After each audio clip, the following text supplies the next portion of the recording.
আসসালামু আলাইকুম বন্ধুরা, সবাই ভালো আছেন? আলহামদুলিল্লাহ, আমিও ভালো আছি আল্লাহর রহমতে। আমি আজকে মুরগির কালো ভুনা করার চেষ্টা করতেছি। আমি মুরগির কালো ভুনার ফুল রেসিপিটাই নিয়ে আসলাম। আপনারা দেখে জানবেন, মানে বুঝবেন যে আমি কিভাবে করছি। আর আপনারা কিভাবে করেন সেটাও আমাকে কমেন্টে জানিয়ে নেবেন। আমি এখানে মুরগিগুলো ভালো করে পরিষ্কার করে ধুয়ে নিচ্ছি। এখানে আদা রসুন বাটা এক চামচ করে দিয়ে দিলাম, মরিচের বাটা দিয়ে দিলাম এক চামচ, পেঁয়াজ কুচানো দিয়ে দিলাম, তারপর স্বাদ মতো লবণ দিয়ে দিলাম। এখানে মশলাগুলো দিয়ে দিয়েছি, দারচিনি, এলাচ, তারপর তেজপাতা, এগুলা দিয়ে তারপর আপনার এখানে দিব আমি পেঁয়াজ বেরেস্তা দিয়ে দিলাম। বেরেস্তাটা ভালো করে হয় নাই, বেরেস্তাটা আপনারা একটু ভালো করে নেবেন। আমি এখানে ধনিয়া জিরার গুঁড়া দিয়ে দিলাম এক টেবিল চামচ করে, আর তেল দিয়ে দিলাম। এটা হাত দিয়ে মেখে রেস্টে রাখতে হবে। আপনারা আধা ঘন্টা রাখিয়েন, যে যতক্ষণ পারেন রাখবেন।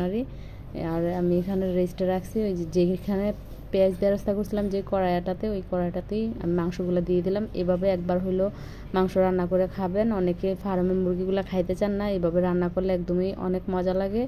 আর ফার্মের মুরগি যেটা বোঝাই যায় না। আর আপনারা এটা একবার হলো বাসায় ট্রাই করবেন, অনেক মজা লাগে। গরুর তো কালো ভুনা খাইছেন, মুরগিটা করে খেয়ে দেখবেন। আর আমার এটা কিন্তু এতটা কালো হয় নাই, গরুটা তো একদম কালো করা যায়। আর আমি বাসায় থাকা কিছু উপকরণ দিয়ে করছি, এই কারণে আমারটা এত কালো হয় নাই। তারপর অনেক মজা হয়েছে। আমরা দুপুরে এটা দিয়ে ভাত খাইছি, অনেক ভালো লাগছে। আপনারা একবার হলেও বাসায় বানাবেন।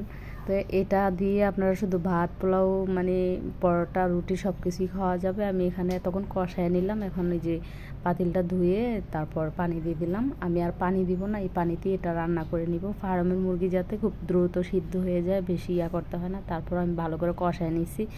এখানে আমি একটু গরম মশলা দিয়ে দিলাম, তারপরে যে একটু সয়া সস দিয়ে দেবো কালারটার জন্য। আপনারা বেশি করে দিলে কালারটা চলে আসবে, কিন্তু বেশি করে আমি দিলাম না, আমার কাছে ভালো লাগে নাই। এই কালারটাই আমার কাছে ভালো লাগতেছে, এই কালারটা আরও সুন্দর হবে। কালো না হলে একটা মিষ্টি কালার চলে আসবে। তো এইভাবে আমি মানে বাসায় এটা রান্না করে নিলাম। আর এখানে আমার রান্নাটা হয়ে গেছে এদিকে। এখন আমি ডাক তেল দিব, মানে বাগার দিব। আমি রসুন কুচি আর শুকনো মরিচ এখানে দিয়ে দিলাম। আর আপনারা যদি পারফেক্টলিভাবে যে কালারটা আনতে চান, তাহলে শুকনো মরিচ একটু কালো করে ভেজে গুঁড়া করে এটার সাথে মিশাইতে পারেন, তাইলে কালারটা চলে আসবে। তা আমি এখানে এগুলো দিয়ে দিলাম, দিয়ে এটা ভালো করে রান্না করে নিব। রান্না করে তারপরে যে পরিবেশন করে দেখাবো আপনাদেরকে। আমার এখানে আমি আবার গরম মশলা আর ধনিয়ার গুঁড়া, টালা জিরার গুঁড়া আর গরম মশলা দিয়ে দিলাম এখানে। দিয়ে আমার রান্না কিন্তু একদম কমপ্লিট হয়ে গেছে।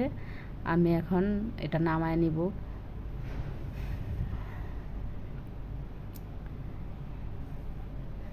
এই যে আমি পরিবেশন করে ফেলছি, দেখেন কিরকম হয়েছে, দেখতে অনেক লোভনীয় হয়েছে। সবাই ভালো থাকবেন, আল্লাহ।